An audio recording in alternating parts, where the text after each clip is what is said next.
सिंध हमारी माँ है, टुकड़े करने की जो बात करेगा उसके सामने खड़े होंगे। वज़ीर आला मुराद अली शाह कहते हैं सिंध हुकूमत के इख्तियारात की शेयरिंग नहीं होगी, जिसके जहन में फतूर है वो निकाल दे। हुकूमत की सतह पर कमेटी बनेगी, इंतजामी और माली इख्तियार नहीं होंगे। कमेटी सूबे और विफाक हुकूमत के दरमियान बनेगी। बड़े नाले उन्होंने साफ किए, छोटे डीएमसीज ने किए, एनडीएमए ने हमारी प्लानिंग को देखा।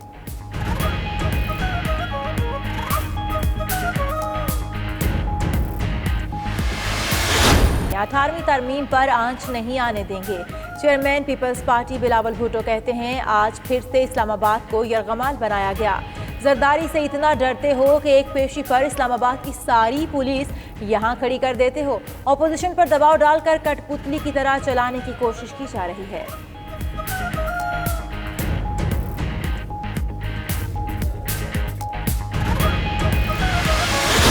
मुराद सईद का रद्द अमल, कहा रोजे अव्वल से कह रहे हैं इनकी सियासत का महवर महज अपनी बचाना है। करप्शन और चोरी में इनके इत्तेहादी शरीफों को बुलाया जाता है। फयाजुल हसन चौहान बोले बिलावल जरदारी ने आज फिर नॉन इश्यूज पर बात करके अवाम को गुमराह करने की कोशिश की।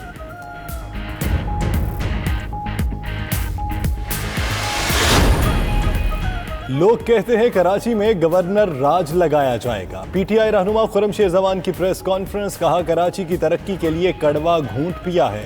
कोशिश है शहर के अवाम को रिलीफ मिल जाए। सबसे पहले पीने के पानी का मसला हल करना है। पीपल्स पार्टी ने 12 साल से मास ट्रांसिट का तमाशा लगाया हुआ है। कब तक शहरी बसों पर लटक कर सफर करेंगे?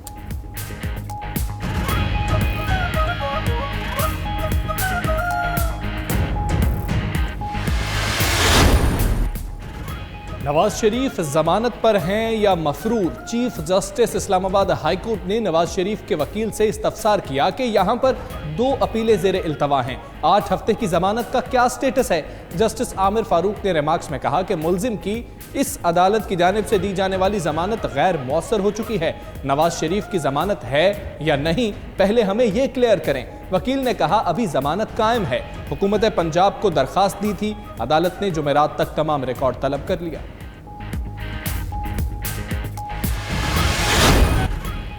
नैब लाहौर में आज अहम पेशियां। नून लीगी रहनुमा हनीफ अब्बासी, मोहसिन लतीफ, माजिद जहूर, मुदस्सर कयूम नाहिरा नैब ऑफिस में पेश। पीटीआई एमपीए गजनफर अब्बास छीना भी नैब लाहौर में पेश हुए। नैब ने हनीफ अब्बासी को 27 अगस्त को दोबारा तलब कर लिया।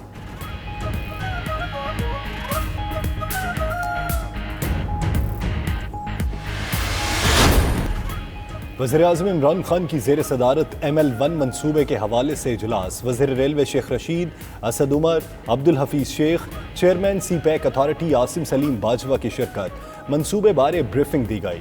वज़ीर-ए-आज़म ने ट्वीट में कहा कि जुलाई में समंदर पार पाकिस्तानियों की जानिब से भिजवाई जाने वाली तरसीलाते ज़र $2,768 मिलियन तक पहुँच गईं।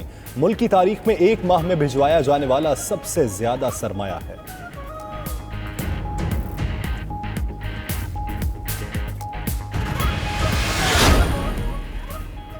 नैब ने मुझे बतौर मुल्जिम नहीं बतौर गवाह बुलाया। वज़ीर आला पंजाब उस्मान बुज़दार कहते हैं तमाम सवालों के जवाब दूंगा, नैब को मुतमईन करूंगा।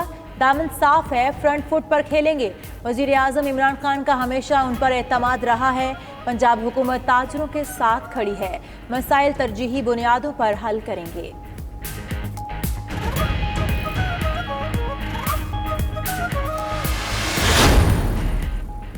हुकूमती अहकामात की खिलाफ वर्जी। All Pakistan private schools association ने तालीमी इदारे खोल लिए।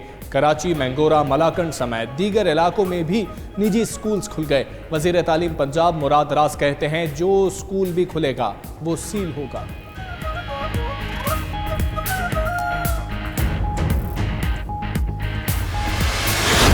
वफाकी वजीर असद उमर की ज़ेर सदारत NCOC का इजलास। अवाम की सेहत के तहफ़्फ़ुज़ के लिए इक़दामात बारे ब्रीफिंग। कोरोना फैलाव रोकने के लिए इक़दामात पर अमल दरामद यकीनी बनाने की हिदायत जारी।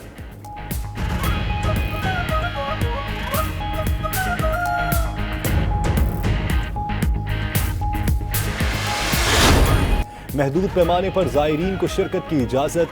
रवां बरस बहिश्ती दरवाज़ा भी सिर्फ 2 रोज़ के लिए अलामती तौर पर खोला जाएगा। सिंध के अजीम सूफी बुजुर्ग हजरत लाल शहबाज कलंदर रहमतुल्लाह अलैह के मज़ार को ज़ायरीन के लिए खोल दिया गया।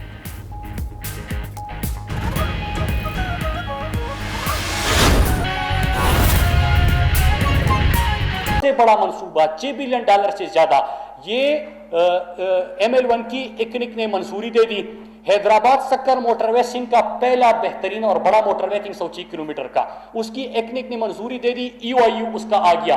रावी प्रोजेक्ट बिलियंस का प्रोजेक्ट है, उसका आगाज प्राइम मिनिस्टर ने किया। न्यू ब्लू एरिया प्रोजेक्ट उसका भी आगाज हो गया। फिर इसके साथ साथ आपके एक्सपोर्ट बढ़े, ट्रेड डेफिसिट आपका कम होने लगा, करंट अकाउंट डेफिसिट आपका कम होने लगा। ये तमाम में एक हफ्ते GIDC 417 अरब अवाम ने पैसा भरा था, कंपनियों ने देना था, कोर्ट में केस चल रहा था, पाकिस्तानी हुकूमत को 417 अरब का केस पाकिस्तान जीत गया। IPPs पाकिस्तानी को महंगी बिजली लेती थी, बिल भरते थे, 20-20 साल के मुआहदे हुए थे, न किसी ने इंक्वायरी कराई क्योंकि अपनी मफादात थे। इमरान खान ने इंक्वायरी कराई, रिपोर्ट आई, अब परसों मुज़ाकिरात हो गए, उसकी भी समरात अब कौम को मिलेंगे। IPPs का सक्सेस आपको मिल गया है, GIDC के 417 अरब आपको मिलने हैं, ML1 का इकनिक ने मंजूरी, हैदराबाद सक्कर EOI आ गया, रावी प्रोजेक्ट का आगाज हो गया, न्यू ब्लू एरिया का हो गया, आपकी रिजर्व बढ़ने लगे, आपकी जरिए मुबादिला की जो फॉरेन रेमिटेंसीज है वो रिकॉर्ड आपके पास आ गए।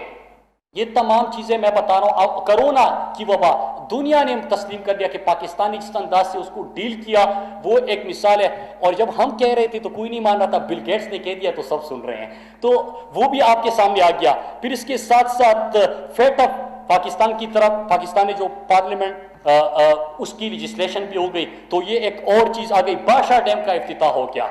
हमेशा से सुनते थे डैम जो पुराने पाकिस्तान के 70 साल में जितने बने हैं वही है, पहले जो बने हैं। अभी आपने मोमन डैम के बाद बादशाह डैम का भी आगाज कर लिया। एहसास नशोनुमा प्रोग्राम का परसों प्राइम मिनिस्टर ने आगाज किया।